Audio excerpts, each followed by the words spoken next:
নাস্তার পর আব্দুল আজিজ এসে এবার দহলিজে বসলেন। আমিন গাজী তেমন কিছুই করতে হয়নি। মদিনা বিবি ইতোমধ্যে নাস্তার আঞ্জাম প্রায় তামামি সম্পন্ন করে এনেছিলেন। আব্দুল আজিজের খানসামা বা নওকর আজব আলী সওদা নিয়ে তখনও না ফেরায় সাদামাটা আঞ্জামে নাস্তার পর্ব শেষ হল। নাস্তার ওয়াক্ত পেরিয়ে যাওয়ার আগে যে আজব আলী ফিরবে না এটা সবার জানা, কারণ তারা জানেন তাদের আজব আলী এক আজব চিজ। নামটা তার অর্থবহ। আজব আলী বুঝে কম, মনে রাখে আরও কম, কিন্তু জানার খাহেশ তার অদম্য। কখনো কোনো কাহিনীর মধ্যে কোথায় যে সে আটকে যাবে এটা ঠাহর করে কার সাধ্য? অনেক অভিজ্ঞতার ফলেই তার সম্বন্ধে সবার এই ধারণা। দহলিজে ঢুকে আব্দুল আজিজ খেয়াল করলেন দহলিজের আঙ্গিনা ঘেরা প্রাচীরটার ওপারে রাস্তার উপর রীতিমতো বহাস চলছে। জব্বর বাকযুদ্ধ, গভীর তত্ত্বালোচনা, কণ্ঠস্বর এই নরম এই গরম। তিনি আরও খেয়াল করলেন রণটা দ্বৈত রণ। লড়াইটা দুই আলী, এক আলী উমিদ আলী আর এক আলী আজব আলী। দহলিজে আসার আগেই আব্দুল আজিজ রাস্তার দিকে একটা হাই হাই আওয়াজের সাথে কিছু এলোমেলো কথাবার্তা শুনেছিলেন। রাস্তার এসব আটপৌরে কেচ্ছা, কে এসবে কান দেয়? আব্দুল আজিজও দেননি, কিন্তু দহলিজে এসে বসেই তিনি কণ্ঠস্বর চিনতে পারলেন এবং তাদের চলন্ত বিতর্কের নিম্নরূপ কথাবার্তা শুনতে পেলেন। আজব আলী বলছে, না খেলে মানুষ কখনো বাঁচে? উমিদ আলী বলছে, না বাঁচলে মানুষ কখনো খায়? আজব আলী, বেঁচে থাকার জন্যই তো মানুষকে খেতে হয়। উমিদ আলী, খাওয়ার জন্যই তো মানুষ বেঁচে থাকে। আজব আলী, আপনি ভুল করছেন সাহেব, বাঁচার জন্যেই মানুষ খায় আর তাকে খেতে হয়। উমিদ আলী বলল, ভুলটা তুমিই করছো আজব আলী, মানুষ বাঁচার জন্য খায় না, খাওয়ার আশাতেই মানুষ বেঁচে থাকে। আবার আজব আলী বলে, কখনো নয়, কখনো নয়, এটা সত্য নয়। উমিদ আলী বলে, 100 বার সত্য। আজব আলী বলে, হতেই পারে না। উমিদ আলী বলে, আলবাত পারে। আজব আলী বলে, আপনি গায়ের জোরে বলছেন সাহেব। উমিদ আলী তখন বলে, জি না, আমি মগজের জোরে বলছি। আজব আলী বলে, কিরকম? এবার উমিদ আলী বলল, ওরে বেওকুফ, সুস্বাদু খাদ্যসহ দুনিয়ার তামাম সুখ শান্তি গোগ্রাসে গেলার লোভেই মানুষ বেঁচে থাকে আর বেঁচে থাকতে চায়। মূলর ডাঁটাটা নাকের ডগার সামনে ঝুলানো থাকে বলেই গর্ধবের দল হাঁটে হাঁটে ওই মূলর ডাঁটা খাওয়ার আশায়, নইলে হাঁটার কাজে মূলর ডাঁটা আদৌ কোনো সহায়ক নয়। তার চেয়ে একজোড়া ছেঁড়া জুতো হাঁটার জন্যে অনেক বেশি সহায়ক। এবার আজব আলী বলল, কি বলছেন সাহেব, কিছুই তো বুঝলাম না। উমিদ আলী বলে, বুঝবে না, তোমার মাথায় এসব কিছু ঢুকবে না। আজব আলী বলে, ঢুকবে না মানে? এবার উমিদ আলী বলল, মানে মাথায় আগে কিছুদিন ভেজ কলকি তৈল দস্তুর মতো মালিশ করো, তারপর এসব কথা বুঝবে। আজব আলী বলল, আরে থামেন সাহেব, আপনার মতো গাছ ছাগল ছাড়া এমন আজগুবি কথা আর দুসরা কেউ বলবে না। এবার উমিদ আলী বলল, তোমার মতো ধোপার গাধা ছাড়া এমন উল্টা বুঝ অন্য কেউ বুঝবে না। আজব আলী, উল্টো বুঝ? উমিদ আলী বলে, বিলকুল। ওই ভোগের লালসা বাদ দিলে এ দুনিয়ায় আর থাকে কি? কেবলই তো লাথিগুড়ি। ভালো ভালো খাওয়ার আশা না থাকলে স্রেফ লাথি খাওয়ার লোভে এ দুনিয়ায় কি কেউ একদণ্ড বেঁচে থাকতে চায় তো? আজব আলী বলল, তাজ্জব, তবে যে লোকে বলে। উমিদ আলী বলল, বলে, খাওয়াটা আসলে কোনো বিষয় নয়, বেঁচে থাকতে হয় বলেই মানুষকে বাধ্য হয়ে খেতে হয়, এই তো। আজব আলী, জি জি, ঠিক ওই কথাই বলে। উমিদ আলী বলল, বেঁচে থাকার এত খাহেজটা কিসের জন্যে তা কেউ বলে না সাহেব। এবার উমিদ আলী বলে, মিথ্যাবাদী যারা ওইসব কথা বলে তারা ঘোর মিথ্যাবাদী আর চরম মতলববাজ। বেওকুবদের ওই বলে ভুলিয়ে রেখে ওই খাওয়ার সুখ বা মজাটা তারা একাই ভোগ করতে চায়। আজব আলী বলল, সে কি? এবার উমিদ আলী বলল, নইলে ওই ঘি এর ভানটা ভেঙে যাওয়ায় এত হাই হাই তুমি করতে না। খাওয়ার সুখ বা সুখের খাওয়াটা পণ্ড হলো বলেই তো তোমার এত আফসোস। আজব আলী বলল, বলেন কি? উমিদ আলী বলে, আটার থলেটা তো আনামি আছে আমার কাঁধে। স্রেফ বেঁচে থাকার জন্যেই যদি খাওয়া, তাহলে কয়েকখানা গরম গরম রুটি বেঁচে থাকার জন্য যথেষ্ট। দিনান্তে একখানা শুকনো রুটি খেয়েও জিন্দা থাকে মানুষ। জিন্দা থাকার জন্যে ওই ঘিটা কোনো অপরিহার্য ব্যাপারই নয়। আজব আলী বলল, হাঁ হাঁ, তাই তো, কথাটা তো ঠিকই সাহেব। ভালো খাওয়ার বিষয়টা সত্যি একটা গুরুতর বিষয়, সাংঘাতিকভাবে ভেবে দেখার বিষয়। মগজ থাকতেও তো দেখছি দুনিয়ার সব মানুষ বুদ্ধিহীন। উমিদ আলী বলল, আবারও ভুল করলে। আজব আলী বলে, কি সাহেব? উমিদ আলী বলল, দুনিয়ার সব মানুষই বুদ্ধিহীন নয়। আজব আলী বলে, জি? উমিদ আলী বলল, কিছু মানুষ আছে যারা একেবারেই বুদ্ধিহীন, সব নয়। আজব আলী বলে, তাই নাকি? তাহলে কোন মানুষগুলো একেবারেই বুদ্ধিহীন সাহেব? উমিদ আলী বলে, কোনগুলো? আজব আলী, জি জি, কোনগুলো একেবারেই বুদ্ধিহীন আর সবচেয়ে বুদ্ধিমানই বা কারা? উমিদ আলী বলল, এক কথায় বলতে গেলে যারা সৎ তারা সবচেয়ে বুদ্ধিহীন, আর যারা বিশ্বাসঘাতক তারা সবচেয়ে বুদ্ধিমান। আজব আলী বলে, কেমন কেমন কথা? উমিদ আলী বলে, নিজেরা সৎ বলে সৎলোকেরা চোর চাট্টা জালিয়াত মানে দুনিয়ার সব মানুষকে সৎ ভাবে, সব মানুষকে বিশ্বাস করে, সব মানুষকে কাছে বসায়, ঘরে নাই, ব্যাস চিচিং ফাঁক। আজব আলী বলল, আচ্ছা। উমিদ আলী বলে, মগজ এদের এতই অনুর্বর যে সর্বশান্ত হওয়ার পরও এদের কিছুই মনে থাকে না। দুটো দিন যেতে না যেতেই আবার এরা দুষ্টু লোকের মিষ্ট কথায় পটে যায়। পটাও তো দেখি কেমন মুরদ একজন বিশ্বাসঘাতককে, মানে একজন দালাল গাদ্দার মুনাফিককে। আজব আলী বলে, তার মানে? উমিদ আলী, এদেরকে পটাতে হলে আবার ওই দালাল গাদ্দার মুনাফিক মানে আরও চোখা একজন বিশ্বাসঘাতকই দরকার, সৎ মানুষের কোনো কাজ নেই। আজব আলী বলে, জব্বর কথা তো সাহেব। তাই তো, এটাও তো একটা মস্ত বড় কায়েমি কথা বলেছেন, খুবই উমদা কথা। উমিদ আলী বলল, উমিদ আলী উমদা কথাই বলে, ফালতু কথা বলে না। দালাল গাদ্দার বিশ্বাসঘাতকেরা সবসময় সৎ মানুষের মাথায় কাঁঠাল ভেঙে খেয়ে তাদের মুখে আঠা লাগিয়ে রেখে আসে। একজন দালাল গাদ্দার বা বিশ্বাসঘাতকের গায়ে কাঁটার আঁচড়টি লাগানো বড় সহজ নয়। আজব আলী বলল, ঠিক ঠিক, তাহলে তো সাহেব ওরাই মানে ওই বিশ্বাসঘাতকরাই মদ্দের বেটা মদ, ওরাই তো বাহাদুর। উমিদ আলী বলল, হ্যাঁ, বাহাদুর তো বটেই। এক নর্দমা বিষ্ঠা যে গিলতে পারে সে একজন বাহাদুর বই কি। আজব আলী বলে, সাহেব?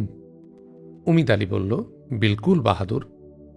আজব আলী এবার বলে, এবার তাহলে বলুন দেখি সাহেব, আমি লোকটা কি বুদ্ধিহীন না বুদ্ধিমান? উমিদ আলী বলল, তার আগে বলো দেখি তুমি লোকটা কি সৎ না বিশ্বাসঘাতক? আজব আলী বলল, বিশ্বাসঘাতক মানে? আমি বিশ্বাসঘাতক হব কেন? আমি একজন রীতিমতো সৎ ব্যক্তি। উমিদ আলী বলল, সৎ ব্যক্তি? তাহলে তো তুমি। আজব আলী বলল, হ্যাঁ, না না, মানে আমি বিশ্বাসঘাতক। উমিদ আলী বলল, বিশ্বাসঘাতক? আজব আলী বলল, না মানে আমি, আরে দূর, আমি সৎ অসৎ বিশ্বাসঘাতক কিছুই নই সাহেব। উমিদ আলী বলল, তাহলে তুমি কি? আজব আলী বলে, আমি একজন বাংলার মুসলমান।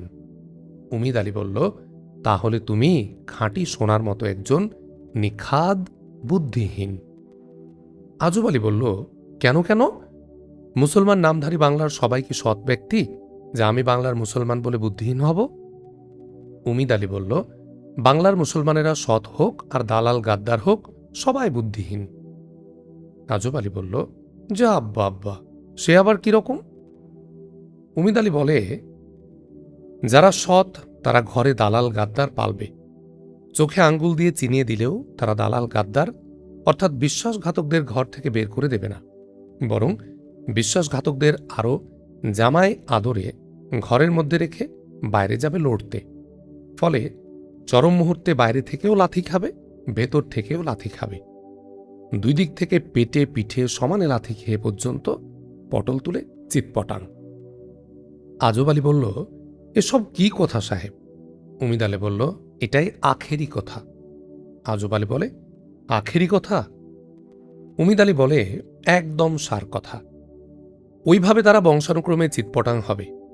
কোন সাপের কামড়ে তাদের বাপদাদা আর পূর্বপুরুষেরা মরেছে, সে সাপের ফনা কেমন, সবই পরিষ্কারভাবে ওয়াকিবহাল থাকা সত্ত্বেও আর সে সাপকে চিনেও বুদ্ধি তাদের খুলবে না বা খেলবে না।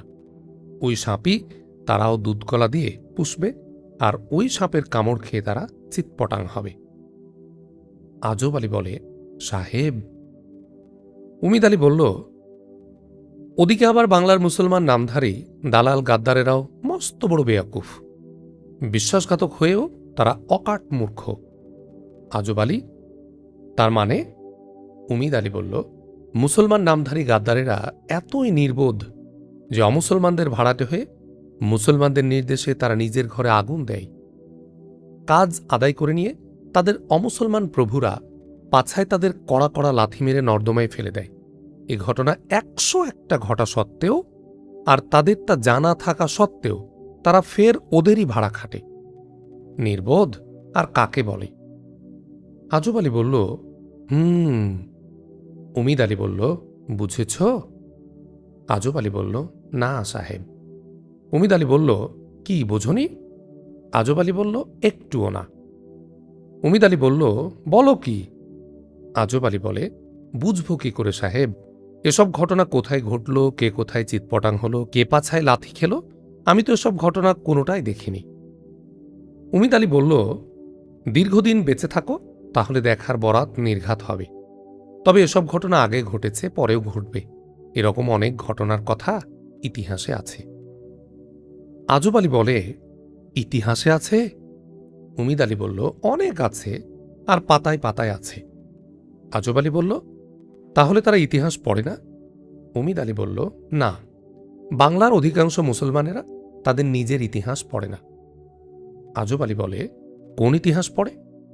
উমিদ আলী বলল, কেউ একদম পড়ে না। যারা পড়ে তারা ইতিহাসের নামে তাদের প্রভুদের বানানো গপ্প পড়ে, নিজেদের সঠিক ইতিহাস পড়ে না। আজব আলী বলল, তাজ্জব। উমিদ আলী বলে, তুমিও তো একজন বাংলার মুসলমান, তুমি কি ইতিহাস পড়ো? আজব আলী বলল, আমার সে সময় কোথায় সাহেব? উমিদ আলী বলে, ওদের সময় থাকতেও ওরা পড়ে না। বুদ্ধিহীন হওয়ার দরুন নিজেদের সঠিক ইতিহাস কেউ পড়ে শোনালেও তারা তা বুঝে না, বোঝার গরজ বোধ করে না। এজন্যেই বাংলার মুসলমানদের পতন ঘটেছে বারবার। বিপর্যয়ের তো হিসেবই নেই। আজব আলী বলল, পতন ঘটেছে? উমিদ আলী বলে, অবশ্যই, আরও ঘটবে। আজব আলী বলে, কেন সাহেব? রগরগে ইতিহাস চোখের সামনে থাকতে তারা ইতিহাস পড়ে না বলে তাদের হুঁশ হয় না, তারা সামাল হয় না। তাই একদল ওইভাবে পেটে পিঠে লাথি খেয়ে চিৎপটাং হয়, আর একদল ভিন জাতির ভাড়া খেটে মজুরির বেলায় পাছায় কড়া লাথি খায়। আজব আলী বলল, কি সাংঘাতিক! আপনি ইতিহাস পড়েন সাহেব? উমিদ আলী বলল, পড়ি। আজব আলী বলো, বুঝেন? উমিদ আলী বলল, বুঝি। আজব আলী বলে, তাহলে তো আপনি খুব সামাল লোক সাহেব, আপনার পতন নেই। উমিদ আলী বলল, যারা ইতিহাস সচেতন তাদের পতন সহজে হয় না। আজব আলী বলল, ইতিহাস সচেতন? উমিদ আলী বলে, মানে যারা ইতিহাস পড়ে আর কি। আজব আলী বলল, আমার তাহলে কি হবে সাহেব? আমি যে ইতিহাস পড়ি না। উমিদ আলী বলল, কি হবে? আজব আলী বলে, আমার পতন তো তাহলে নির্ঘাত। উমিদ আলী বলল, কেন কেন? আজব আলী বলে, আমি যে ইতিহাস সচেতন নই।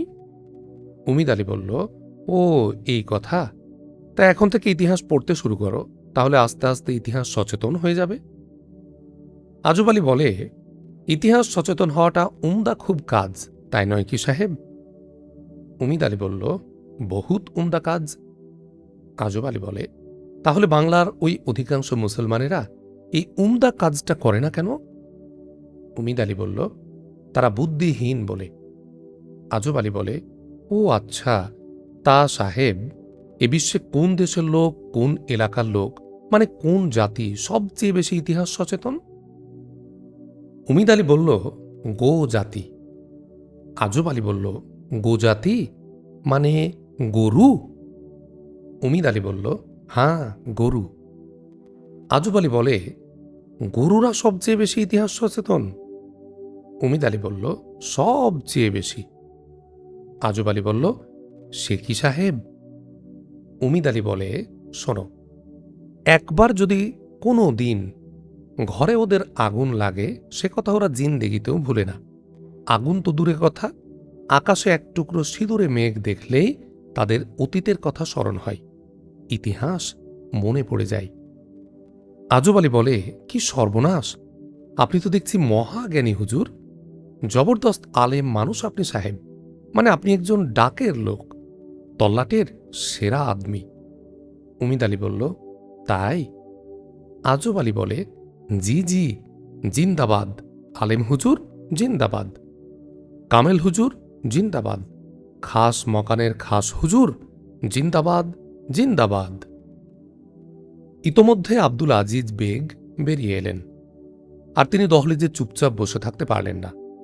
এদের এই তত্ত্ব আলাপ আজকের এই গোটা দিনে শেষ হবে বলে মনে করতে না পারায় আব্দুল আজিজ অবশেষে বেরিয়ে এলেন। কিন্তু এসেই যা দেখলেন তাতে তিনি হতবাক।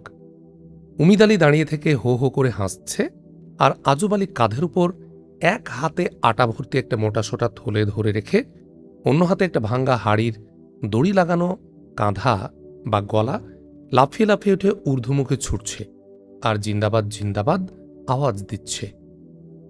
তার প্রতিটি লাফের সাথে থলে থেকে মুঠো মুঠো আটা লাফিয়ে উঠে আজব আলীর ঘাড়ে মাথায় পড়ছে, আর সেদিকটা চুনকাম করে দিচ্ছে।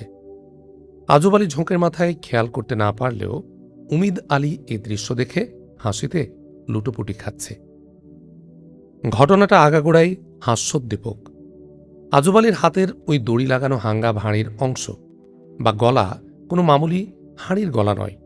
ফৌজদার আব্দুল আজিজের সংসারে দীর্ঘদিন ব্যবহৃত এটি একটি ঘি ভাঁড়, সদ্য ভাঙ্গা উপরিভাগ। ধরার সুবিধার জন্যে দুধের ভাঁড়ের মতো করে এ ঘৃত ভাঁড়ের গলায় দড়ি লাগানো ছিল। বাজার থেকে থলে ভর্তি আটা আর ভাঁড় ভর্তি ঘি কিনে নিয়ে আজব আলী হনহন করে বাসায় ফিরে আসছিল। ফিরতে অনেক দেরি হওয়ায় তার হাঁটার গতি দ্রুত ছিল। কাঁধে তার আটার থলে আর হাতে ঝুলানো ঘৃত ভাঁড। বাড়ির কাছে এসে বাড়িরই দেয়ালের সাথে ঝুলন্ত ভাঁড়টি হঠাৎ বাড়ি খেয়ে ভেঙে যায়। দড়ি বাঁধা গলাটা আজব আলীর হাতে থাকে, আর ঘি ভর্তি বাদবাকি ভাঁড়টা গোটায় মাটিতে থপ করে খসে পড়ে চুরমার হয়ে যায়। ঘিটুকু সবই ধুলোয় ছড়িয়ে পড়ে। এ ঘটনায় আজব আলী হাই হাই করে উঠলে ঠিক সেই সময় উমিদ আলী সেখানে এসে হাজির হয় এবং শোকাতুর আজব আলীকে সান্ত্বনা দিতে শুরু করে। এ থেকেই এদের এই তত্ত্বালাপের জন্ম।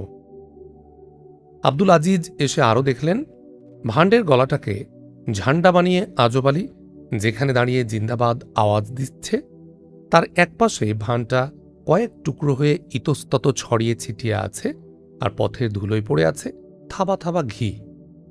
আব্দুল আজিজকে দেখে ওরে বাপরে বলে আঁতকে উঠে আজব আলী তার হাতে ধরা দড়িসহ ভাঁড়ের গলা তৎক্ষণাৎ ছুড়ে দিল এবং সন্ত্রস্তভাবে ফটক পেরিয়ে মাকানের মধ্যে ঢুকে পড়ল। উমিদ আলীকে হো হো করে হাসতে দেখে আব্দুল আজিজ তাকে প্রশ্ন করলেন, ব্যাপার কি উমিদ আলী? ঢেলে পড়া ঘিয়ের দিকে ইঙ্গিত করে উমিদ আলী হাসতে হাসতে বলল, কোনটা? ওইটা? আব্দুল আজিজ গম্ভীর কণ্ঠে বললেন, না, ওটা তো মোটামুটি বুঝতেই পারছি, কিন্তু তুমি এখানে হঠাৎ এলেই বা কখন, আর ওই বেওকুফটাকে ইতিহাস সচেতন করার কাজে এমন কোমর বেঁধে লাগছই বা কেন?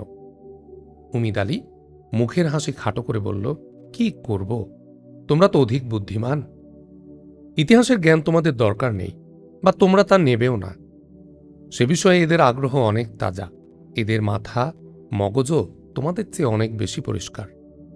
বটে, তা ওই পরিষ্কার মগজের তলাশে বুঝি এই সকালবেলা? জি না, এসেছি তোমার কাছে, খাস্তা খবর আছে। খাস্তা খবর? তোমাদের ওই ইতিহাস বিমুখতার বৃক্ষে বড়ই সুস্বাদু ফল ধরেছে। আমি সেই খবর নিয়ে এসেছি। সেই খবর মানে মানে তোমাদের বেয়াক্কেলির উমদা খবর, ওই ইতিহাস সচেতন না হওয়ার জমজমাট খিস্তির খবর, মানে তোমাদের ওই। উমিদ আলী উষ্ণ হয়ে উঠল। উমিদ আলীর বক্তব্যের গুরুত্ব অনুভব করে আব্দুল আজিজ আর তাকে কোনো প্রশ্ন করলেন না। তিনি উমিদ আলীকে টেনে নিয়ে সরাসরি দহলিজে চলে গেলেন এবং সেখানে এসে উভয়ে মুখোমুখি বসলেন। খাস মকানের উমিদ আলী প্রায় জনের জানা আদমি, অদ্ভুত এক মানুষ। ডানা পাখা না থাকলেও আসমান জমিন সর্বত্রই অবাধ তার বিচরণ। সব বলয়ের সব খবর তার জানা, সরকারি বেসরকারি, ইহলৌকিক পারত্রিক, জাহিরি বাতেনি, সব খবরই হোক। তাকে প্রশ্ন করলেই সে প্রত্যয়ের সাথে জবাব দেবে গড়গড় করে। নাজারার কোনো জড়তায় তার মধ্যে কেউ দেখবে না। অচেনাদের কথায় নেই, চেনারও অনেক সময় ভিমরি খেয়ে তা ভাবে আসলে লোকটা বোধহয় সর্বদর্শী, সব জানতা। কোনো গায়েবী শক্তি ভর আছে তার উপর, জিনের আসর আছে। এমন ভাবার আরেকটা কারণ আছে। অনেকদিন আগে একবার উমিদ আলীর মাথায় কিছু গোলমাল দেখা দেয়। গোলমালটা কিছুদিন পর সেরে গেছে, কিন্তু খারাপিতে ভালাই প্রাপ্তির মতো এর ফলে উমিদ আলীর জ্ঞান আরও বেড়ে গেছে। তার অন্তর্দৃষ্টি খুলে গেছে, মেলে গেছে উমিদ আলীর হৃদয়ের আয়তন। সে এখন স্বার্থ জ্ঞানহীন এক আত্মভোলা মানুষ। উমিদ আলীর জবাবগুলো তামামি যে ঠিক তা নয়, কিন্তু তার বলার ভঙ্গি এমন যে বেঠিক বলে তৎক্ষণাৎ তা ঠাহর করা দুষ্কর। বয়সে সে তরুণ, আচরণে অমায়িক, আদবে ধোপ দুরস্ত, বড়দের সামনে একদম চুপচাপ। হাঁ ছাড়া না শব্দ তার মুখে নেই, হাসি ছাড়া না ঘোষের অভিব্যক্তি তার মধ্যে বিরল। হুগলির মালিক মালিক জিন্দি বা জিন্দা মালিক, তিনি হুগলির প্রশাসক। এ প্রশাসকের মাকানি খাস মাকান নামে পরিচিত।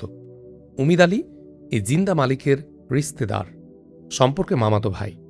সেও একজন ফৌজি লোক, কিন্তু প্রশাসক জিন্দা মালিকের বেগম সাহেবা ময়দানের বদলে উমিদ আলীকে মহলের মধ্যে অহর্নিশ আবদ্ধ করে রেখেছেন।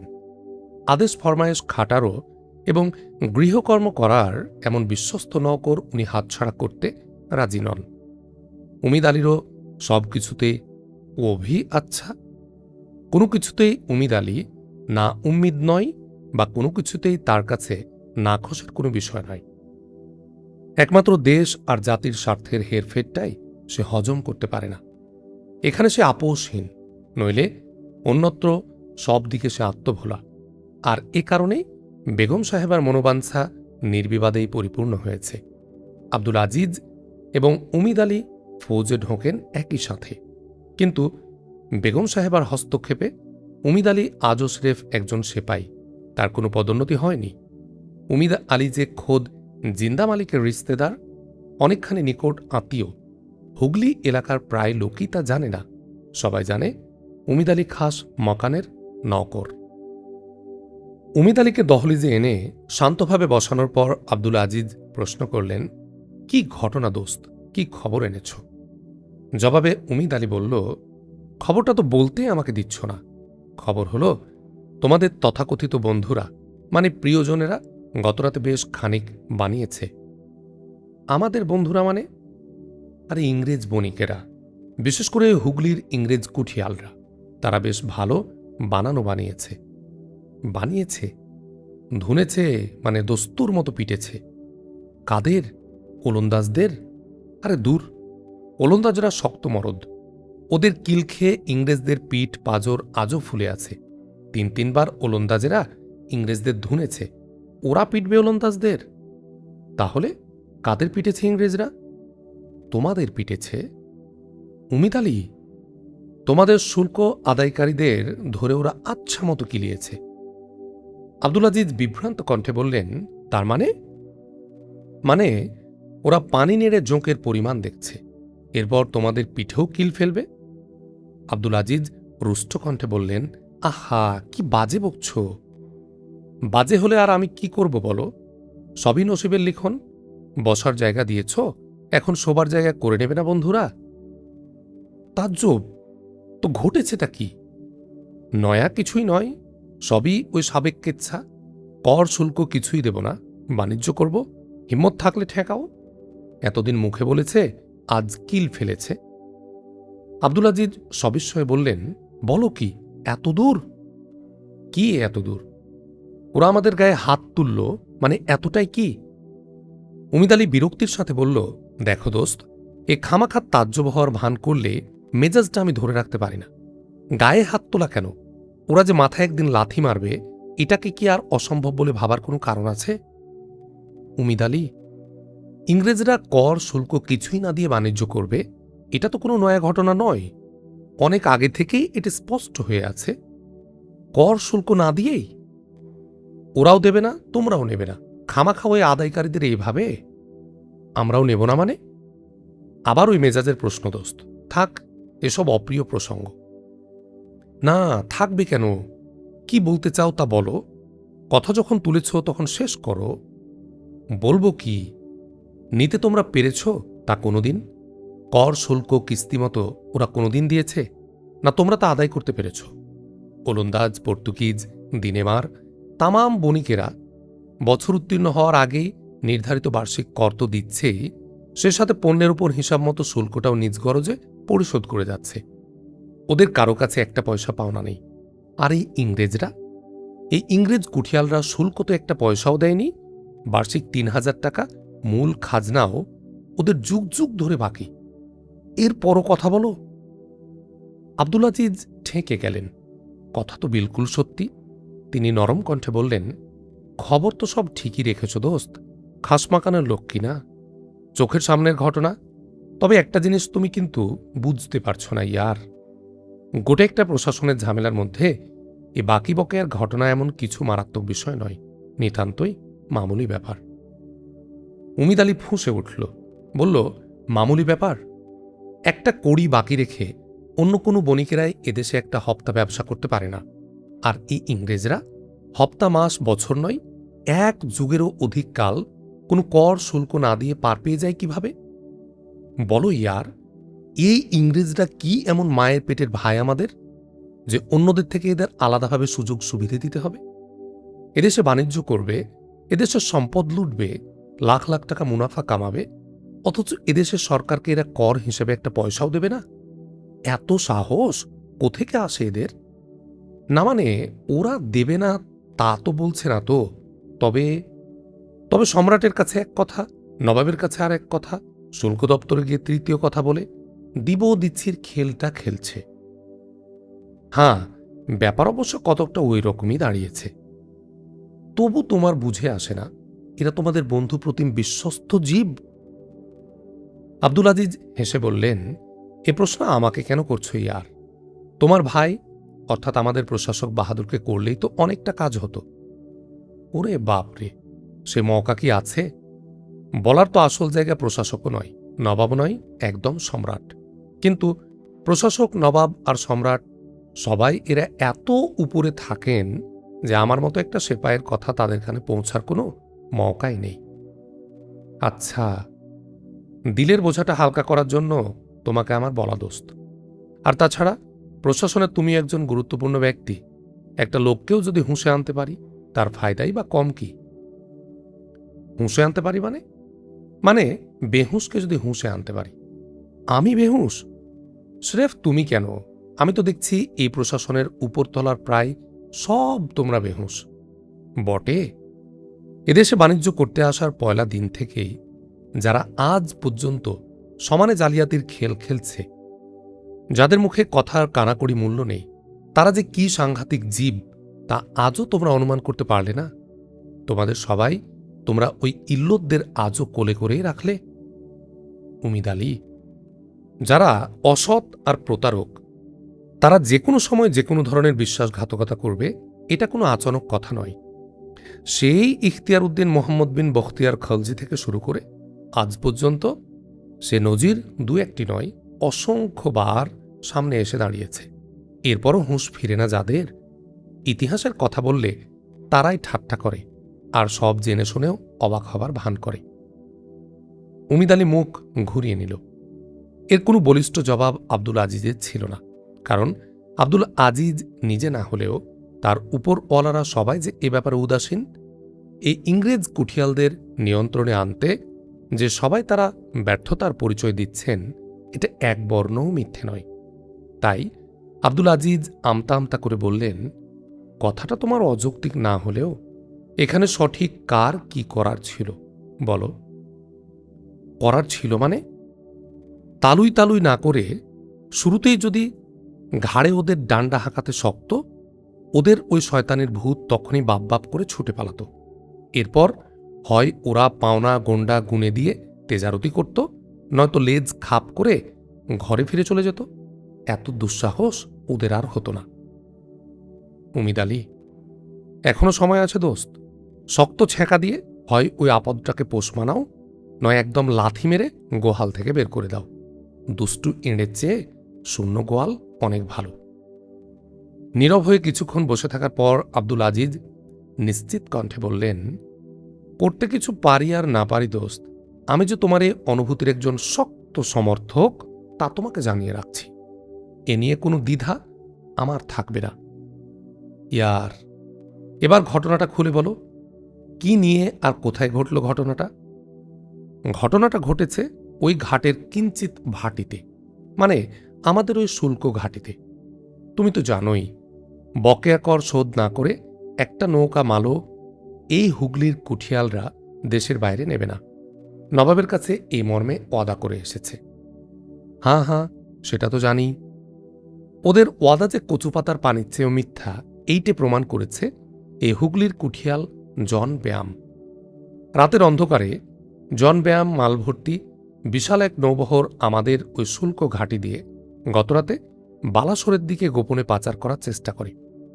টের পেয়ে আমাদের শুল্ক আদায়কারীরা ছাড়পত্র তলব করলে তারা কিছুই দেখতে পারে না। স্বাভাবিকভাবে আমাদের আদায়কারীরা প্রাপ্য কর দাবি করে। বেনিয়ারা তখন তাদের ঘুষ দেওয়ার চেষ্টা করে এবং ব্যর্থ হয়ে এই অঘটন ঘটায়। এই অঘটন মানে আদায়কারীদের সংখ্যায় অল্প দেখে আর রাত্রি নির্জনতা পেয়ে বদমায়েশ ব্যায়াম তার লোকজনদের বল প্রয়োগের হুকুম দেয়। এতে করে ওই বহরের তামাম ইংরেজ কর্মচারী এ মুষ্টিমেয় কয়েকজন আদায়কারীর উপর চড়াও হয়ে তাদের এমন মারাত্মকভাবে প্রহার করেছে যে ২-৩ জনের বাঁচার আশা খুবই কম। বলো কি? তারপর তারপর তারা মাল বোঝায় নৌবহর আবার পাচার করে নিয়ে যেতে থাকে। কিন্তু আমাদের টহলদারেরা টের পেয়ে প্রশাসককে খবর দিলে তাদের সে চেষ্টা ব্যর্থ হয়। কিরকম? খবর পেয়ে আমাদের প্রশাসক জিন্দা মালিক ভাই তৎক্ষণাৎ ফৌজদার মির্জা মালিক আর আব্দুল কাদের সাহেবকে সঙ্গে নিয়ে ঘটনাস্থলে ছুটে যান এবং বদমায়েশদের ঘেরাও করে কয়েকজনকে কয়েদ করেন। আচ্ছা, জন ব্যায়াম আর অন্যান্য বণিকেরা বিপদ দেখে তখনই পালিয়ে গেছে। আমাদের হুজুরেরা ওদের মালামাল আটক করার পর কয়েদিদের টেনে নিয়ে এই সকালের দিকে ফিরেছেন। বলো কি? ওই জন ব্যায়ামের তালাশে ফৌজদার মির্জা মালিক সাহেব ফিরে এসে আবার তখনই সশয়নে ওদের কুঠির দিকে গেছেন। আব্দুল আজিজ বেগ এবার ব্যতিব্যস্ত হয়ে উঠলেন। কি তাজ্জব কথা দোস্ত!